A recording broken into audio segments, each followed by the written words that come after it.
Hidden Figures, The True Story of Four Black Women and the Space Race, by Margot Lee Shetterly, illustrated by Laura Freeman.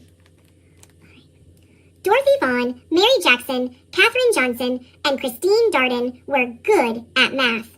Really good. In 1943, the United States was at war, World War II. Dorothy Vaughan wanted to serve her country by working for the National Advisory Committee for Aeronautics, the government agency that designed airplanes. Having the best airplanes would help America win the war. Making airplanes fly faster and higher and safer meant doing lots of tests at the agency's Langley Laboratory in Hampton, Virginia. Tests meant numbers, numbers meant math, and math meant computers. Today we think of computers as machines, but in the 1940s, computers were actual people like Dorothy, Mary, Catherine, and Christine. Their job was to do math. Because Dorothy was black and a woman, some people thought it would be impossible for her to get a job as a computer. She lived in Virginia, a southern state, where laws segregated or kept apart black people and white people. They could not eat in the same restaurants, they could not drink from the same water fountains, they could not use the same restrooms, they could not attend the same schools, they could not play on the same sports teams, they could not sit near each other in movie theaters, they could not marry someone of a different race. But Dorothy didn't think it was impossible. She was good at math, really good. She knew she was the right person for the job. She applied, and the laboratory offered her a position as a computer. At work, blacks and whites were kept apart. The white computers worked in one building, and Dorothy and the other black computers worked in a different building in their separate office. Even though they worked on the same kinds of assignments, the black computers and white computers used separate bathrooms and ate in separate lunchrooms. America won the war in 1945, but Dorothy stayed on the job, still trying to make airplanes faster and safer. By 1951, the Americans and the Russians were competing to see who could build the best planes. That meant more experiments and more numbers, lots and lots of numbers, and more numbers meant the need for more computers. That's when Mary Jackson got a job as a computer at Langley. She worked in a group that tested model airplanes in wind tunnels. A wind tunnel was a machine like a huge metal box with a powerful fan attached. Mary put model airplanes in the wind tunnel and blasted them with air from the fan. This experiment helped her group improve their designs on the models before building full-sized airplanes. Mary wanted to become an engineer, but officials said it was impossible. Most of the engineers at the laboratory were men. And to become an engineer, Mary needed to take high-level math classes, but she wasn't allowed to go inside the white school where the classes were taught. But Mary was good at math, really good, and she refused to give up. She got permission to enter the school building and take the math classes, and she earned good grades. Because she didn't give up, Mary Jackson became the first African-American female engineer at the laboratory. Katherine Johnson was good at math and always asked lots of questions. In 1953, she applied to the laboratory for a computer job and was placed on a team that tested actual planes while they were flying in the air. Their research was used to figure out ways to prevent future plane crashes.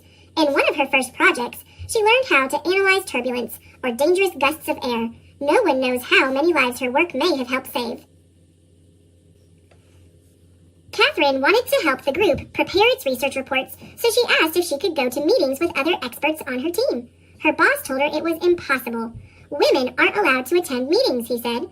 But Katherine knew she was as good at math as anyone else, maybe better. So she asked him again, and again, and again. Katherine asked her boss so many times that he finally invited her to the meetings. Katherine was good at math, really good. And because she fought to be treated the same as the men, she became the first woman in her group to sign her name to one of the group's reports. In the 1950s, the Langley Laboratory bought a machine computer that could do math faster than the human computers. At first, these machines made mistakes. Dorothy learned how to program the machines so that they got the right answers. She taught the women in her group how to program the computers too. In 1957, Russia launched a satellite known as Sputnik into orbit around the Earth. The United States started building satellites to explore space too. For years, the laboratory had used math to design airplanes. Now it would need math to create spaceships as well. the government decided to change the agency's name from the National Advisory Committee for Aeronautics to the National Aeronautics and Space Administration, NASA. In 1961, President John F. Kennedy told Congress, "I believe that this nation should commit itself to achieving the goal before this decade is out of landing a man on the moon and returning him safely to Earth." A man on the moon? But the first step to getting a man on the moon was to send an astronaut around the Earth. NASA was going to need to hire more space experts and more people who were good at math. Really good. The people at the laboratory had to work together from morning to night to figure out how to send astronaut John Glenn into space and bring him back home to Earth safely. Katherine Johnson knew she could use math to help. "Tell me where you want his spaceship to land, and I'll tell you where to launch it," Katherine told her boss. Katherine helped calculate the trajectories, or pathways, that rockets traveled through space. She had to plan Glenn's exact route, from takeoff in Florida to splashdown in the Atlantic Ocean. There was no room for error. No one was better than Katherine at solving these tricky math problems. Days before his mission, John Glenn wanted Katherine to double-check the machine computer's trajectory calculations to make sure it hadn't made any mistakes. When Katherine said the numbers were correct, Glenn was ready to go. On February 20th, 1962, Glenn blasted off into space, circled the Earth, and made his way home safely. Meanwhile, laws began to change so that black and white students could go to school together. Blacks fought for the right to sit beside whites on buses and to drink from the same water fountains. At the laboratory, black and white computers started working together in the same office, eating at the same lunch tables, and using the same bathrooms. Black and white moviegoers could sit next to each other in the same theater. Across the country, people started to think about ways to bring equality to all Americans. Christine Darden was good at math, and she loved electronic computers. She started working at Langley in 1967. Christine wanted to become an engineer, and thanks to Dorothy, Mary, and Catherine, she knew it was possible. Eventually, she became an engineer for supersonic airplanes, planes flying faster than the speed of sound. But her first job was to help with NASA's mission to the moon. The people at the laboratory prepared for years to send astronauts to the moon, about 238,900 miles away from the Earth. Finally, on July 20th, 1969, the world watched as the three men arrived at the moon in their Apollo 11 spacecraft. "That's one small step for man, one giant leap for mankind," said astronaut Neil Armstrong when he stepped onto the dusty surface. But it was also a giant leap for Dorothy, Mary, Catherine, Christine, and all of the other computers and engineers who had worked at the laboratory over the years.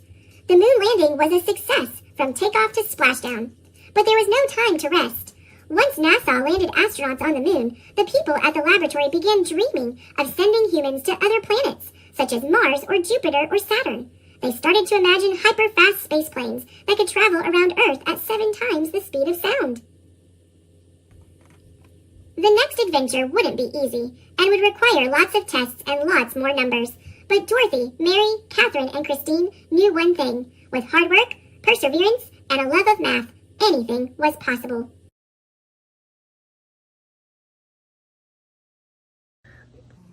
Thanks for watching! Click subscribe!